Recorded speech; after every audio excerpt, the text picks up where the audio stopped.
अहिल्यानगर राहुरी मतदारसंघाचे आमदार आणि ज्येष्ठ नेते स्वर्गीय शिवाजीराव कर्डिले यांना श्रद्धांजली वाहण्यासाठी गुरुवारी नगरला सहकार सभागृहात शोकसभेचं आयोजन करण्यात आलं होतं। नगरच्या सहकार सभागृहात दिवंगत नेते कर्डिले यांच्या श्रद्धांजली सभेचं आयोजन करण्यात आलं होतं। यावेळी विधान परिषदेचे सभापती राम शिंदे, आमदार संग्राम जगताप, आमदार मोनिका राजळे, आमदार आशुतोष काळे, आमदार विक्रम पाचपुते, आमदार विठ्ठलराव लंघे, अशोक खताळ, आमदार काशीनाथ दाते, पद्मश्री पोपटराव पवार, जिल्हा बँकेचे उपाध्यक्ष माधवराव कानवडे, ज्येष्ठ संचालक अण्णासाहेब मस्के, भानुदास मुरकुटे, चंद्रशेखर घुले पाटील, बबनराव पाचपुते, आगरकर, वाल्मिक कुलकर्णी, गणेश भोसले, विक्रम तांबे, अविनाश घुले, सुरसिंग पवार, दिलीप भालसिंग, अनिल मोहिते, प्रशांत गायकवाड, संदीप कोतकर, संभाजी पालवे, सत्यजित कदम, उदयन गडाख, राजेंद्र फाळके, माजी खासदार सदाशिव लोखंडे यांच्यासह मान्यवर उपस्थित होते। यावेळी मनोगत व्यक्त करताना मान्यवरांनी दिवंगत नेते कर्डिले यांच्या आठवणींना उजाळा देत कर्डिले यांच्या जाण्यानं राहुरी मतदारसंघ पोरका झालाय। यामुळे आता अक्षय कर्डिले यांनी शिवाजीराव कर्डिले यांचा वारसा पुढे ठेवण्यासाठी या मतदारसंघातून उमेदवारी करावी, तसेच जिल्ह्यातील कर्डिले यांच्या सर्व समर्थकांनी आणि भाजपच्या नेत्यांनी अक्षय कर्डिले यांना साथ देत शिवाजीराव कर्डिले यांचा वारसा पुढे नेण्यासाठी प्रयत्न करावे, असे आवाहन अनेक मान्यवरांनी त्यांच्या श्रद्धांजलीपर मनोगतात व्यक्त केले। त्या सभेसाठी जिल्हा बँकेचे चेअरमन म्हणून त्या अध्यक्षस्थानी उपस्थित होते आणि एका महिन्याच्या आतच शोक सभा होईल, अतिशय जड आणि दुःखद व्यक्त करणारे हे मनाला भावतही नाही, पटत नाही। आणि त्या सभेमध्ये त्यांना भावी चेअरमन पदाच्या देखील शुभेच्छा देण्यात आल्या होत्या। पण अतिशय जमिनीवरचा व्यक्ती म्हणून या जिल्ह्यामध्ये नावलौकिक त्यांनी मिळवलं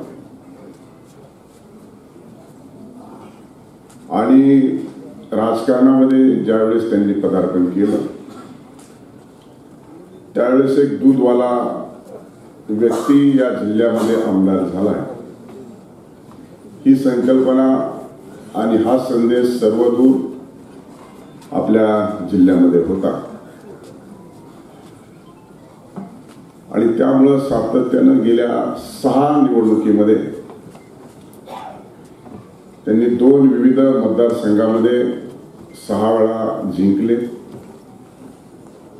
माझ्या अगोदरच्या वक्त्याने देखील सांगितलं की हा जिल्हा संस्थानिकांचा आहे, प्रस्थापितांचा आहे आणि कुठलीही संस्था नसताना देखील प्रत्येक निवडणुकीला वेगवेगळी समीकरणं असताना देखील प्राप्त वस्तुनिष्ठ परिस्थितीवरती मात करून या जिल्ह्यामध्ये 6 वेळा निवडून येणं ही बिलकुल सोपी गोष्ट नाही।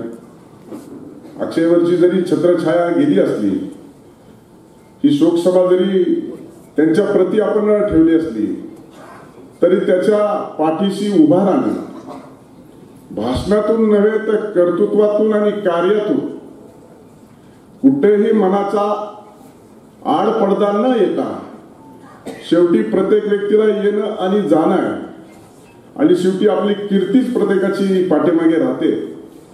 आणि मग गेल्या 12-13 दिवसाच्या कालखंडामध्ये अनेक दिग्गज, मला वाटतं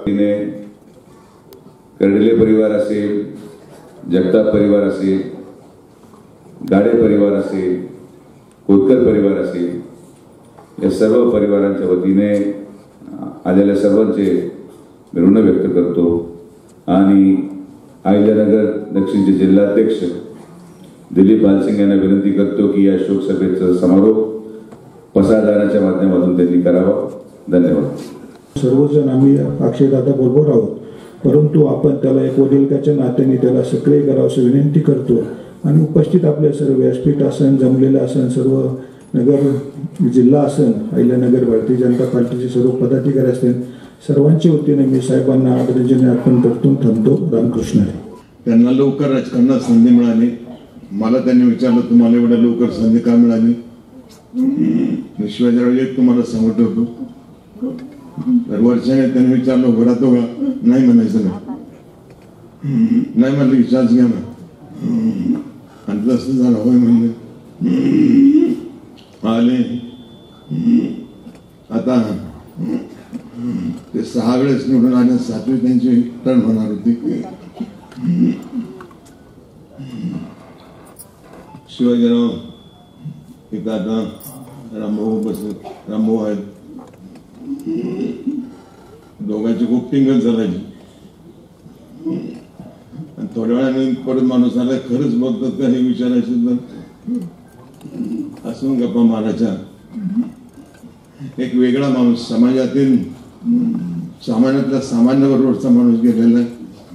नुकसान आहेच आहे, भरून निघणं अवघड आहे, पण तरी सुद्धा आपल्या सगळ्यांचं प्रेम त्या कुटुंबावर होतं. आम्ही राहू प्रत्येक ठिकाणी त्यांचं काम ठसा उमटून गेलेलं आहे.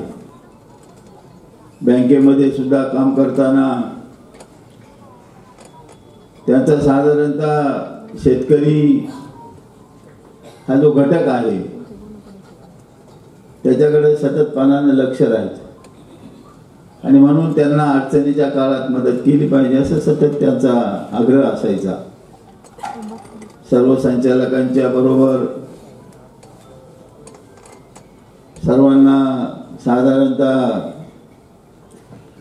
प्रत्येकाला असं वाटायचं की कर्डिले साहेब हे ज्या पद्धतीने आपल्या बरोबर राहतात ते आपुलकीचं नातं असायचं. ज्या जिल्हा बँकेच्या प्रणांगणामध्ये आपण ही शोक सभा घेतोय, याला जी काही त्यांनी दिशा दिली होती हे नक्की महत्वाची असणार आहे. माझ्या आधी बोलत असताना आदरणीय गुले साहेबांनी उल्लेख केला की बँकेच्या इतिहासात जे घडलं नव्हतं ते कर्डिले साहेबांनी करून दाखवलं. जर इतिहास बदलायची ताकद या व्यक्तिमत्वामध्ये होती तर त्यांचं शिक्षण कमी झालंय हा म्हणण्याचा तुम्हाला आम्हाला कोणालाही अधिकार नाही. त्यांच्या शिक्षण आज आम्ही पाहतो जवळजवळ 288 आमदार त्या विधानसभेमध्ये आम्ही असतो. कधी कधी आमच्यासारख्या उच्च शिक्षितालाही लाजवेल अशा अनुभवाचे बोल त्यांचे यायचे. प्रतिनिधी मुकुंद भट, NTV न्यूज मराठी, अहिल्यानगर.